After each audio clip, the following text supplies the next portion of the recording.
ٹھیک ہے میں مکے میں اکیلا ہوں، سارے لوگ مدینے میں ہیں، پر میں پچھتا نہیں رہا، میں تو فخر کر رہا ہوں۔ میں فخر کر رہا ہوں اس لیے کہ چوری کر کے جان نہیں دے رہا، مدینے والے کی عزت پہ جان دے رہا ہوں، میں فخر کر رہا ہوں۔ فرمایا سن، تو کہتا ہے تیری جگہ حضور ہوتے اور تم انہیں یہاں معاذ اللہ پھانسی پہ لٹکاتے۔ فرمایا سن، میں تو یہ بھی پسند نہیں کرتا کہ میں گھر میں بیٹھا ہوں اور میرے نبی کو ہلکا سا کانٹا بھی چبھ جائے۔ ہمارا اپنے نبی سے محبت کا رشتہ ہے، ایک کانٹا بھی حضور کے قدم مبارک میں چبھے ہمیں برداشت۔ مجمع ان کا تھا، نعرے لگ رہے تھے، ہم نے مسلمان پکڑ لیا، لیکن حضرت خبیب نے اکیلے، اللہ کرے آپ کو میری بات کی سمجھ آئے، اللہ کرے آپ کو سمجھ آئے، اکیلے جب پھانسی کے تختے کے قریب نعرہ لگایا نا کہ میں تو کانٹا بھی نہیں چبھنے دوں گا اپنے نبی کو، اب سارے ہار گئے۔ اب اس ایک جملے نے نا ان کو شکست خوردہ کر دی، اب بول کچھ نہیں سکتے تھے، گردنیں جھک گئیں، اور جب سناٹا چھایا تو ابو سفیان ساتھ والے سے کہنے لگا باقی ساری باتیں اپنی جگہ پر ہیں، پر اصحاب محمد سے پیار تو بڑا ہی کرتے ہیں نا، اور وہ کچا رنگ للاری والا جیڑا چڑھ دا تے لیندا رہندا، اے عشق تیرے دا رنگ محمد چڑھ جائے پھر نہیں لیندا۔ کہا یار پیار تو یہ کرتے ہیں نا، اس میں کوئی شک والی بات؟ اس پیار سے کافر ڈرتا ہے۔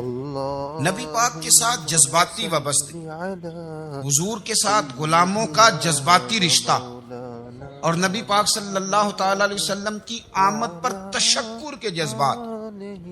امام رازی نے لکھا ہے کہ حضرت موسیٰ کلیم اللہ علیہ السلام نے تورات کی تختیوں کے اندر ایک امت کا ذکر پڑھا کہ جو امت گناہ کا ارادہ کرے گی تو گناہ لکھا نہیں جائے گا جب تک کر نہ لے، اور نیکی کا ارادہ کرے گی تو رب ان کی نیکی لکھ دے گا، اور جب وہ کر لے گی تو اللہ 10 گنا اجر عطا کرے گا، اور وہ ایسی امت ہوگی کہ جن کے چہرے قیامت کے دن نور کی طرح چمکیں گے، اور وہ امت ہوگی جن کی اللہ تعالیٰ زمین ساری پاک فرما دے گا، جہاں نماز پڑھیں گے نماز ہو جائے گی۔ یہ تذکرے پڑھ کے تو حضرت موسیٰ کلیم عرض کرنے لگے اللہ یہ امت میری بنا دے، تو رب کریم نے فرمایا کہ موسیٰ نہیں، یہ تو میرے محبوب کی امت، فرمایا یہ تو میرے نبی پاک کی امت، حضور کی امت۔ اللہ اکبر۔ حضرت موسیٰ معمولی آدمی نہیں، وہ جلیل القدر پیغمبر ہیں جن کا قرآن کے ہر سپارے میں تذکرہ ہے، کہیں واضح طور پہ کہیں اشارتاً، ہر پارے میں۔ اور حضرت موسیٰ اللہ کے وہ نبی ہیں جو رب سے ڈائریکٹ باتیں کریں کوہ طور۔ کہا اے موسیٰ یہ امت تو میرے نبی کی ہے۔ حضرت موسیٰ علیہ السلام عرض کرتے ہیں، امام راضی نے لکھا ہے، کہتے ہیں اے اللہ پھر مجھے اپنی نبی کی امت میں شامل کر۔ او یار ہمیں لوگ کہتے ہیں میلاد نہ مناؤ، جس امت میں آنے کے لیے حضرت موسیٰ نے دعا مانگی، جس محبوب کی غلامی کے لیے، ہمیں تو دعا بھی کوئی نہیں مانگنی پڑی، اللہ نے فضل سے ہی مدینے والے کا غلام بنا دیا۔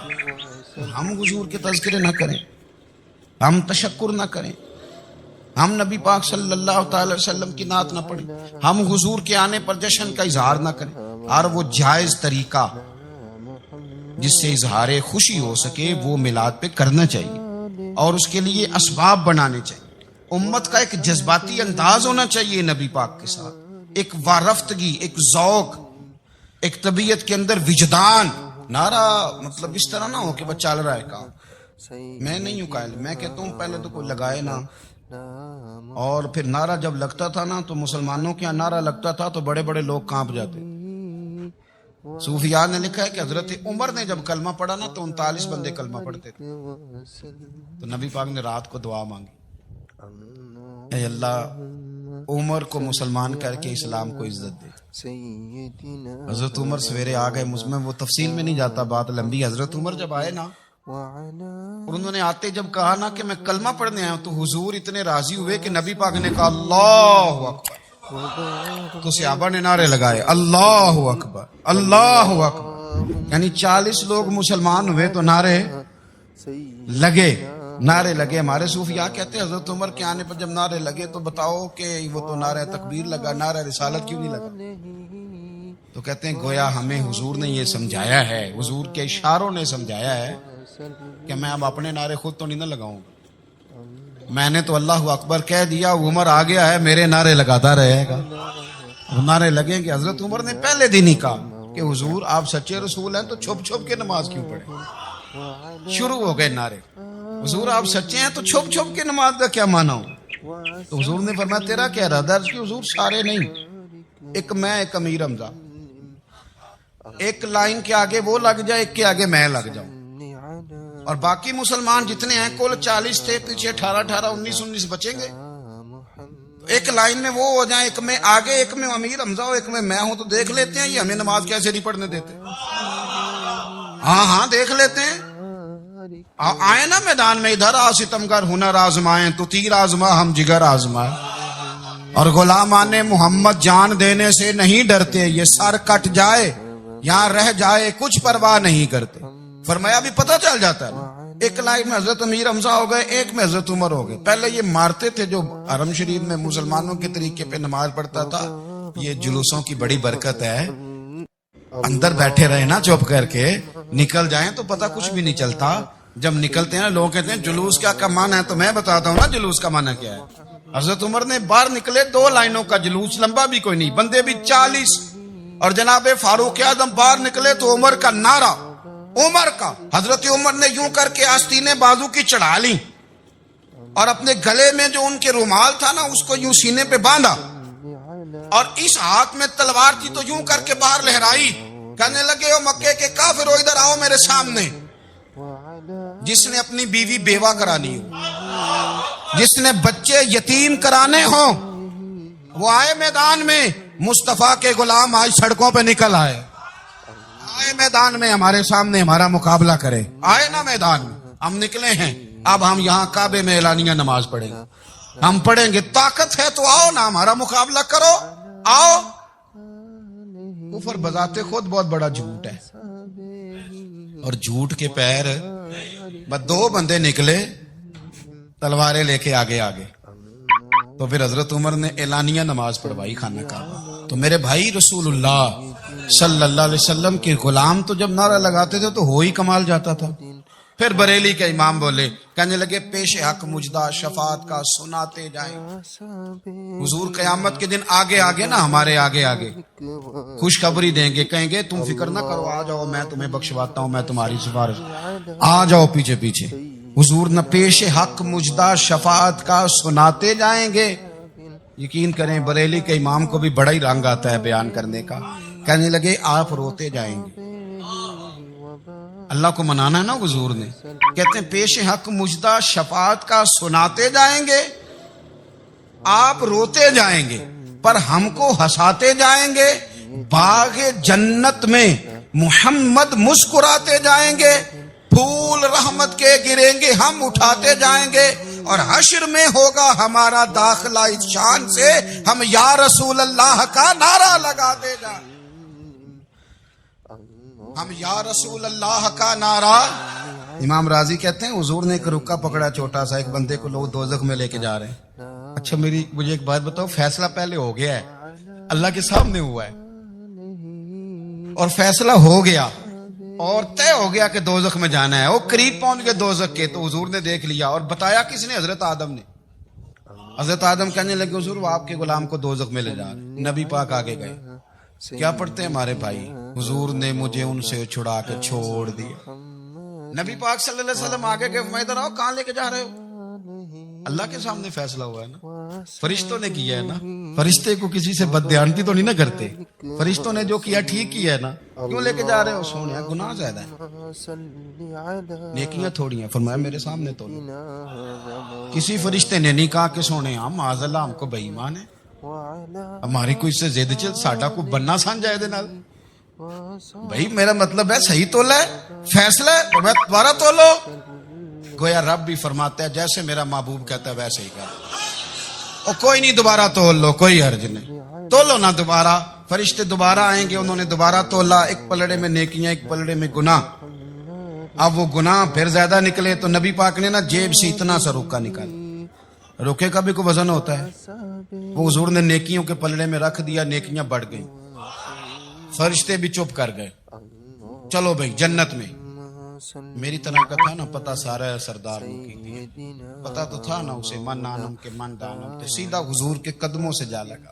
کہنے لگا سونے میں تو ساری زندگی گناہ کرتا رہا, یہ کون سی نیکی ہے؟ تو حضور فرمانے لگے چپ کر, جنت کا دروازہ کھول گیا, تو جا جنت میں. حضور رکے میں کیا ہے؟ فرمایا تو نے ایک دن درود و سلام نہیں پڑھا تھا, میں نے تیرا سنبھال کے رکھا ہوا تیرا درود شریف, وہ نعرے رسالت بھی تو نے لگائے تھے, وہ تو کھول کے میرے تذکرے میں نے تیرا سنبھال لیا.